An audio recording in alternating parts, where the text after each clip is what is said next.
नमस्कार, मी नवनाथ बन, करिअर मंत्री या विशेष कार्यक्रमात आपल्या सगळ्यांचं स्वागत. खरं तर आपण डॉक्टरला देव म्हणतो, कारण डॉक्टर आपले प्राण वाचतो. पण डॉक्टरपेक्षा सगळ्यात महत्त्वाचं कोण असेल तर ते औषध निर्माण करणारा. कारण औषध चांगलं असेल तर डॉक्टरच्या त्या सगळ्या शस्त्रक्रियेचा उपयोग होऊ शकतो. त्यामुळे औषध निर्माण शास्त्रामध्ये करिअरच्या संधी काय आहेत, तिथे तुम्हाला काय काय स्कोप आहे, या सगळ्या विषयात आज आपण बोलणार आहोत. आणि त्यासाठी डॉक्टर आनंद शेडगे सर आपल्यासोबत आहेत. सर, खूप खूप स्वागत आहे तुमचं. नमस्कार. मी आता जसं म्हटलं की डॉक्टर, जसा आपण डॉक्टरला देव किंवा देवदूत म्हणतो, तसाही या मेडिकल फील्डमध्ये सगळ्यात महत्त्वाचा घटक असतो, तो म्हणजे औषध निर्माता.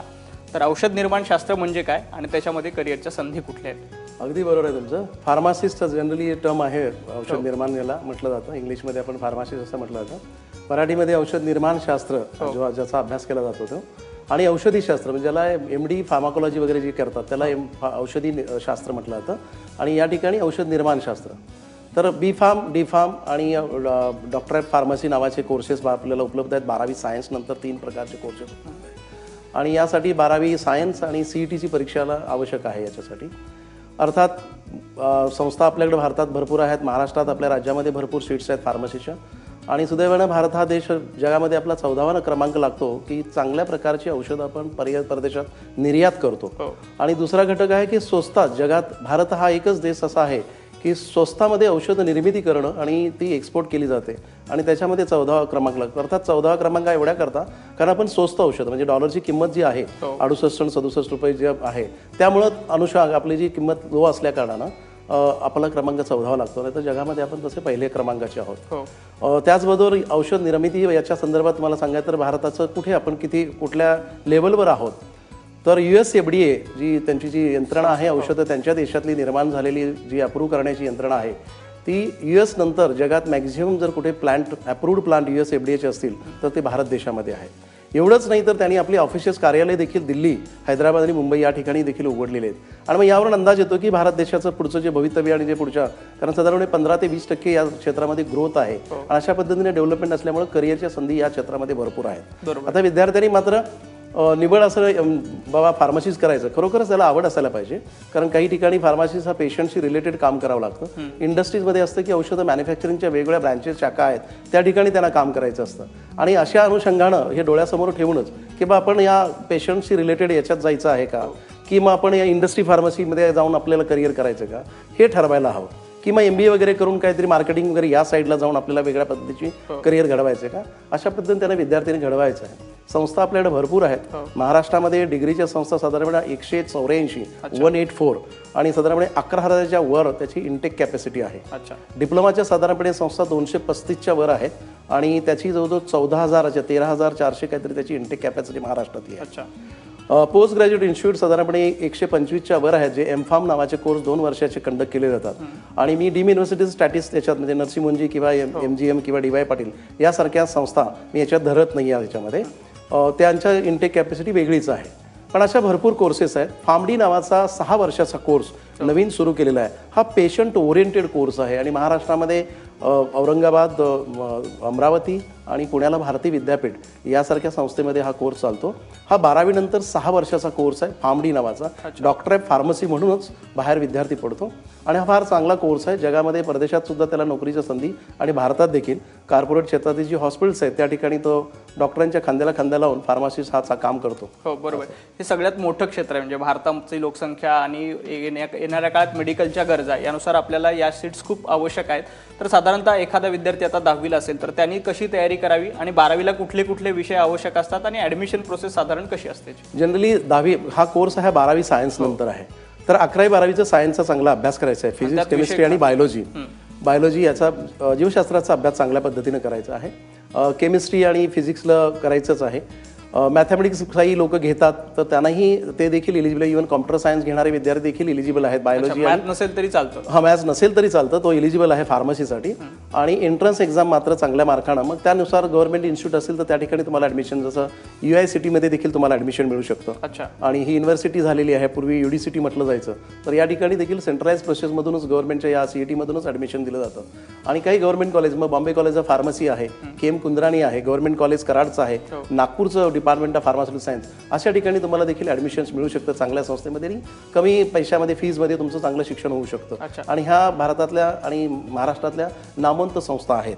बॉम्बे कॉलेज ऑफ फार्मसी ही तर महाराष्ट्रात आणि एक नंबरची संस्था आहे. ॲफिलिएटेड कॉलेजमध्ये मुंबई विद्यापीठाची असलेल्या त्यांना गेले 3-4 वर्ष कंटिन्यूमध्ये चांगले अवॉर्ड्स मिळतात आणि शिक्षणाची चांगल्या सुविधा उपलब्ध. बरोबर आहे. साधारणतः 12वीला विद्यार्थ्याला किती पर्सेंटेज हवेत आणि सीईटी मध्ये किती मार्क मिळणं आवश्यक असतं गव्हर्नमेंट कोट्यामधनं प्रवेश मिळण्यासाठी? गंमत अशी आहे की गव्हर्नमेंट कॉलेजेससाठी जेवढे जास्त मार्क्स असतील सीईटीची त्यानुसार तुम्हाला पसंती क्रम आणि कुठल्या ठिकाणी मिळेल त्याच्यावरती आहे. अर्थात त्याच्यात रिझर्व्ह कोटा, मुलींचा कोटा, स्थानिक विद्यापीठाचा कोटा असतो. जसं मुंबई विद्यापीठ असेल तर इकडच्या विद्यार्थ्यांसाठी कोटा असतो आणि त्यानंतर बाकीचा कोटा प्लस अदर स्टेटमधले विद्यार्थी असं म्हणून तो सर्व कोटा केलेला असतो.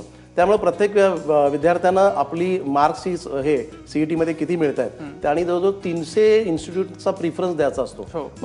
तर त्यामुळे तुम्हाला असं आहे की कुठल्याही ठिकाणी म्हणजे त्याच्यासाठी तुम्हाला प्रिफरन्स देऊन तुम्ही तसं ते करू शकता. ओके. साधारणतः या कोर्ससाठी फी स्ट्रक्चर काय असतं जेणेकरून विद्यार्थ्यांना त्यांच्या फी स्ट्रक्चर हे शिक्षण शुल्क समिती नावाचं महाराष्ट्र शासनाने एक वेगळं डिपार्टमेंट आहे आणि हे शिक्षण शुल्क समिती जी आहे ही फीज ठरवते. उदाहरणार्थ एखादं कॉलेज असेल तर ते AC वगैरे प्रोव्हाइड केलं आणि इतर 5 स्टार फॅसिलिटी जर असतील तर त्यांचा जो खर्च काय होतो वर्षाचा प्राध्यापक मंडळी आणि टीचिंग नॉन टीचिंग याच्यावरचा खर्च यानुसार ती सर्वसाधारण फीज ठरवली जाते. त्यानुसार प्रत्येक महाराष्ट्रामध्ये प्रत्येक कॉलेजची फीज वेगळी राहते. फक्त गव्हर्नमेंट कॉलेजमध्ये थोडीशी फीज कमी असते आणि सरकारी संस्था असल्याकडे कमी पैशामध्ये चांगल्या ठिकाणी तुम्ही शिकू शकता. हा फरक आहे. आणखी प्रायव्हेटमध्ये थोडंसं फीज जास्त असते. अच्छा. बरं, एखाद्या विद्यार्थ्याने 12वी सायन्स केलं त्यांनी डी फार्मला ऍडमिशन घेतलं पाहिजे का बी फार्मला? कुठलं त्याला सोयीस्कर? नाही, हा मुद्दा असा आहे की त्याने ठरवायचं आहे की मला 2 वर्षात शिकून मला फार्मासिस्ट म्हणून काम करायचं आहे की डिप्लोमा इन फार्मसी करून मी थोडंसं काम करेन आणि पुन्हा मी डिग्रीला जाईल. जर त्याला फर्स्ट क्लास मिळाला असेल डिप्लोमाच्या ह्याच्यावरती सेकंड इयरला जर फर्स्ट क्लास असेल तर तो भारतामध्ये कोणत्याही फार्मसी संस्थेमध्ये डायरेक्ट त्याला सेकंड इयरला ॲडमिशन मिळू शकतं आणि अशा प्रकारे तो फर्दर एज्युकेशन करू शकतो पुढचं शिक्षणाचं. राहिला मुद्दा असा की जर डिग्री करायची असेल तर डिग्री हा 4 वर्षाचा बॅचलर ऑफ फार्मसीचा कोर्स आहे. बॅचलर ऑफ फार्मसी महाराष्ट्रामध्ये जे भारतामध्ये शिकवलं जाते इंडस्ट्री ओरिएंटेड सिलेबस आहे तसा तो. आणि फार्मडी नावाचा जो म्हटलेला आहे तो पेशंट ओरिएंटेड कोर्स आहे. तर तो फक्त 5 ठिकाणीच आहे आणि 150 इंटेक कॅपॅसिटी त्याची आहे फार्मडीची. वेरॅज फार्मसीच्या 184 संस्था आहेत त्यामुळे तुम्हाला 184 ऑप्शन्स दिले जातील आणि त्याच्यातून तुम्ही तो पसंती क्रमानुसार तो आणि तुमचे मार्क्स सीईटीचे यानुसार घ्यायचा आहे. समजा एखाद्याला डिग्रीला मिळालं नाही ॲडमिशन आणि मार्क्स चांगले आहेत पण मिळाले नाही फॉर एक्झाम्पल तर सध्या आता याची डिप्लोमाची हे चालू आहे प्रोसेस चालू आहे ॲडमिशनची. ती जूनपासून सुरू झालेली आहे. ती साधारणपणे 10 जूनपर्यंत जुलैपर्यंत आहे. तर तिकडे जर मिळालं नसेल ॲडमिशन तर त्यांनी डिप्लोमाला देखील फॉर्म भरून कारण डिप्लोमाला एंट्रन्स एक्झाम नाही फक्त सेंट्रलाइज प्रोसेसमध्ये ॲडमिशन आहे. त्यामुळे त्यानं 2 वर्षाचा तो कोर्स करावा आणि जर त्याला फर्स्ट क्लास मिळाला डायरेक्ट सेकंड इयरला फक्त 1 वर्ष त्याचं आपण म्हणतो एक्स्ट्रा जात आहे. पण गंमत अशी होती की 2 वर्षामध्ये डिप्लोमाच्या देखील तो चांगला अभ्यासक्रम शिकला जातो आणि तो शिकतो. बराचसाच अभ्यासक्रम फार चांगला म्हणजे डिग्रीच्या लेवलचाच आणि बराचसाच तिथे म्हणजे पूरक असल्या कारणानं तो डिग्रीमध्ये इव्हन डिप्लोमाला डिग्रीचा फ्रेश स्टुडंटपेक्षा चांगलं काम करून चांगल्या मार्क्सने पास होऊ शकतो. त्यामुळे फक्त 1 वर्षाचा प्रश्न येतो. तर डिग्रीला मिळालं नाही तर त्याने डिप्लोमा करावा आणि आपलं करिअर पुढच्या ह्याच्यात करावं. त्याने समजा एखाद्याने डिप्लोमा पूर्ण केल्यानंतर त्याला कुठे कुठे संधी उपलब्ध होऊ शकते? काय काय जॉब मिळू शकतात त्याला? 2 गोष्टी आहेत. एक स्वतःचं दुकान मेडिकलचं तो काढू शकतो. जनरली असं आहे की आपल्याकडे जर रिटेल फार्मासिस्ट म्हटलं तर किंवा होलसेलचं दुकान काढू शकतो होलसेलचं बिझनेस फार्मास्युटिकलचा किंवा प्रायव्हेट आणि सरकारी हॉस्पिटलमध्ये फार्मासिस्ट म्हणून प्रत्येक औषधं जे दिली जातात आपल्याला रुग्णालयामधून त्या ठिकाणी फार्मासिस्ट असतो तर ते फार्मसीचं काम केलं जातं. अर्थात फक्त औषधं दिली जाते हे फार्मासिस्ट म्हणून त्या विंडोवर जो आहे तो नसतो. त्याच्या मागे बरीचशी यंत्रणा पाठीमागे असतात. औषधं खरेदी करणं तो देखील फार्मासिस्टच काम पाहतो. त्यानंतर वेगवेगळ्या डिपार्टमेंटमध्ये हॉस्पिटलमध्ये मोठं टीचिंगचं असेल किंवा इतर असेल त्यात वेगवेगळे डिपार्टमेंट्स असतात. त्याचं डिस्ट्रीब्युशन फ्लोअर फार्मसी वगैरे प्रत्येक फार्मसी माळ्यावरती असतात त्या ठिकाणी फार्मासिस्ट असतात. समजा 10 माळ्याचं असेल तर 10 फ्लोअरवरती 10 फार्मासिस्ट असून काम करू शकतात आणि त्या ठिकाणी फ्लोअर फार्मासिस्ट म्हणून तो काम करू शकतो. इंटरनल मेडिकल OPD आणि IPD याच्यात जे ड्रग डिस्ट्रीब्युशन आहे त्याचं काम करणं. स्वतःचं मेडिकल स्टोअर तुम्हाला सांगितलेलंच आहे. 5 स्टार प्रायव्हेट जे हॉस्पिटल्स आहेत त्या ठिकाणी किंवा काही मोठ्या कंपन्या देखील एअर इंडिया असेल समजा किंवा HPCLC असेल किंवा अशा ज्या प्रायव्हेट कंपनी आहेत त्या ठिकाणी देखील फार्मासिस्ट नावाची डिस्पेन्सरी असते त्यांची आणि त्या ठिकाणी फार्मासिस्ट म्हणून तो काम करू शकतो. अच्छा. बरं, एखाद्याने ठरवलं की आपल्याला बी फार्म करायचा 4 वर्षाचा कोर्स आणि त्याच्यानंतर त्याला काय काय ऑपॉर्च्युनिटी मिळू शकतात? त्यानंतर मात्र करिअरच्या ऑपॉर्च्युनिटीज भरपूर आहेत. डिग्री केल्यानंतर R&D रिसर्च अँड डेव्हलपमेंट आहे. प्रोडक्शनमध्ये जाऊ शकतो. क्वालिटी कंट्रोल क्वालिटी अश्युरन्स यासारखे शिक्षण आहे. मार्केटिंगचा भाग आहे. त्याने MBA वगैरे सारखं जर्नलिझमचा कोर्स केलं किंवा MIT सारख्या संस्थेमध्ये आणि KC कॉलेजमध्ये post graduate diploma in pharmaceutical business management किंवा advance diploma in clinical and analytical याचा पण डिप्लोमा चालतो. किंवा बॉम्बे कॉलेजमध्ये फार म्हणजे पहिला कोर्स त्यांनी सुरू केला क्लिनिकल रिसर्च या संदर्भातला. त्यामुळे CRO जे नवीन औषधं तयार केली जातात त्याच्या टेस्ट घेतल्या जातात प्राणी मात्रावरती आणि मनुष्य प्राण्यावरती. तर जो प्रोटोकॉल्स असतो तो B.Pharm झाल्यानंतर तो 1 वर्षाचा कोर्स केला क्लिनिकल रिसर्चचा. आणि अकॅडमी ऑफ क्लिनिकल रिसर्च पण फार चांगली संस्था, नामवंत संस्था, ज्याला फायझरनी वगैरे इतर इंडस्ट्रीनी सपोर्ट करून चांगली डेव्हलप केलेली आहे. तर अशा ठिकाणी देखील तो कोर्स करून आपलं करिअर त्या अशा वेगवेगळ्या याच्यामध्ये करू शकतो.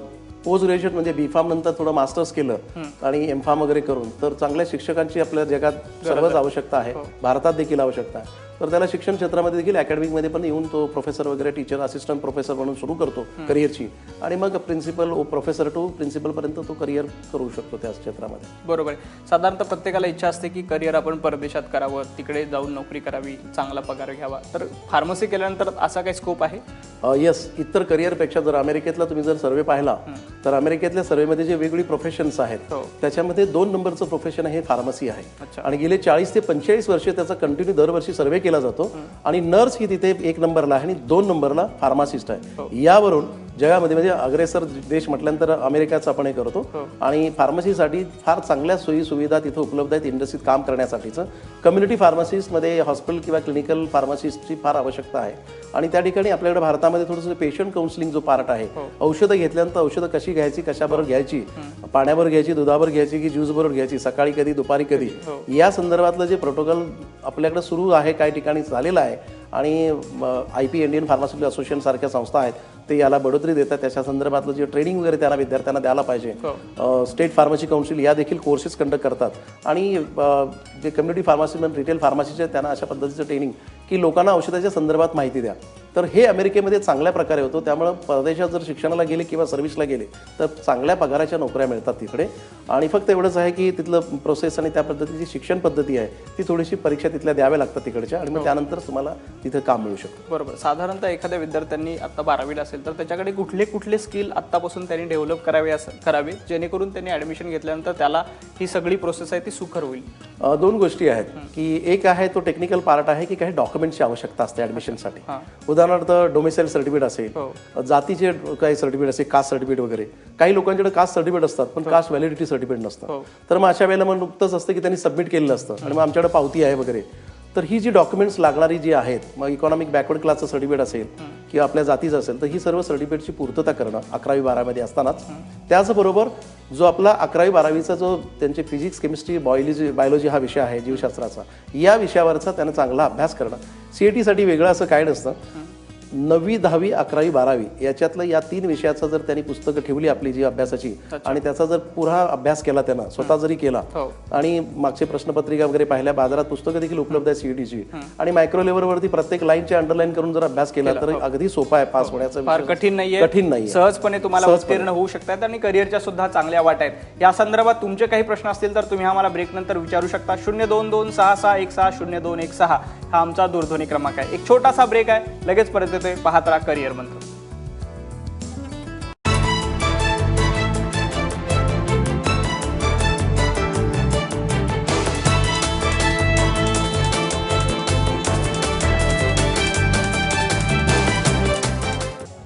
ब्रेक नंतर आपल्या सगळ्यांचं स्वागत. आपण पाहताय करिअर मंत्र. औषध निर्माण शास्त्र या क्षेत्रातील करिअरच्या वाटा, करिअरच्या संधी या विषयावर बोलतो. डॉक्टर आनंद शेडगे आपल्यासोबत आहेत आणि या संदर्भात तुमचे काही प्रश्न असतील तर 02266160216 या आमच्या दूरध्वनी क्रमांकावर तुम्ही आम्हाला संपर्क करू शकता. हर्षद वैरागडे आहेत सध्या चंद्रपूरहून. हर्षद, स्वागत आहे तुमचं. तुमचा प्रश्न विचारा.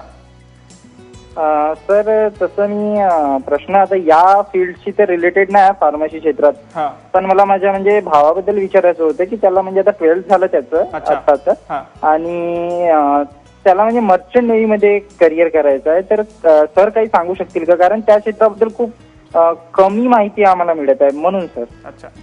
मुंबईमध्ये भरपूर याच्या संस्था आहेत आणि गंमत अशी की याला फिजिक्स आणि 12वी सायन्सला कमीत कमी 60% मार्क्स आवश्यकता याची.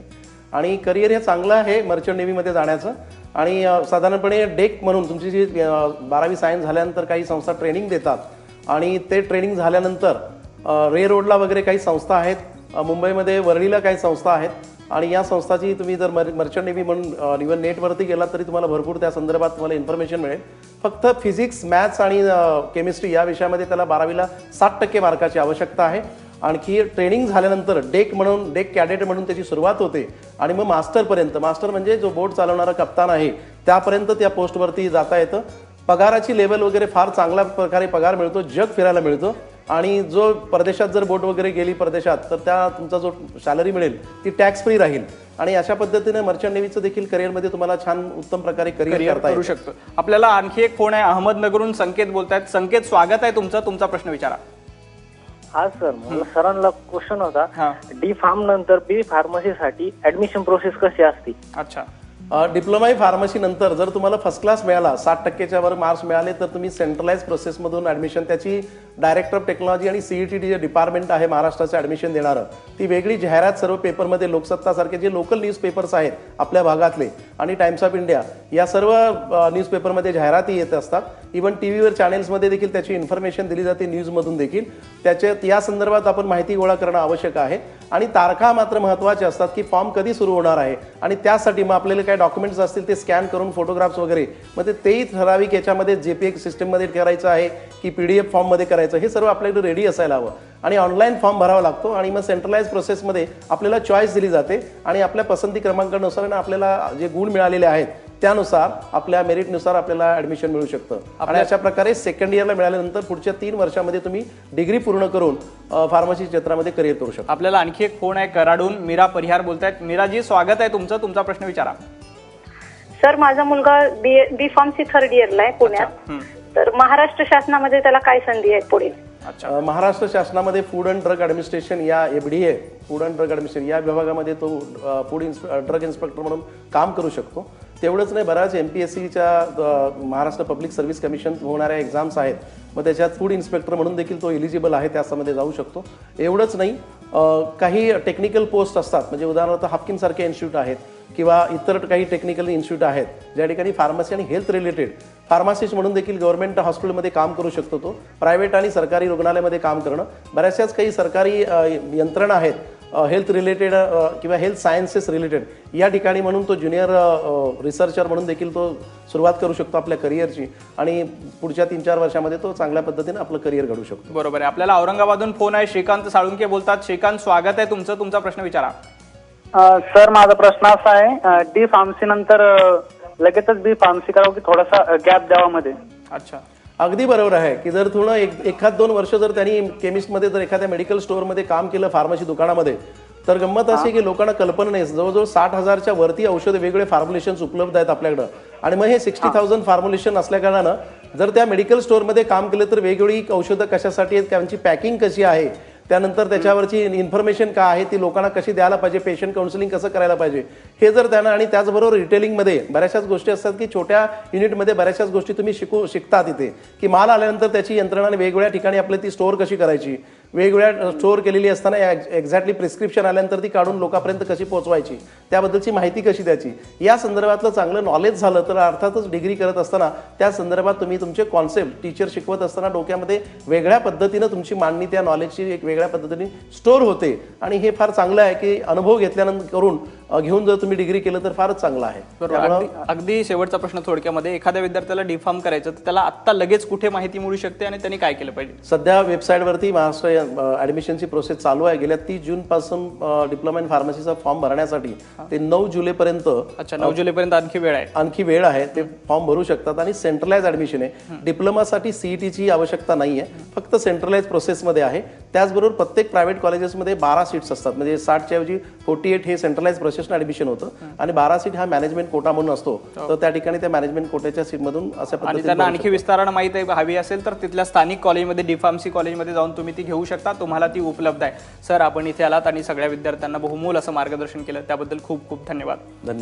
करिअर मंत्रच्या आजच्या भागामध्ये इथेच थांबतो. उद्या नवी ऍडमिशन, नवी पद्धत, नवं करिअर घेऊन तुमच्यासोबत येतोय. त्यामुळे आजच्या भागात इथेच थांबूया, पण सर्व प्रकारच्या ताज्या बातम्यांसाठी abpmaza.in या आमच्या वेबसाईटला नक्की भेट द्या आणि पाहत राहा ABP माझा.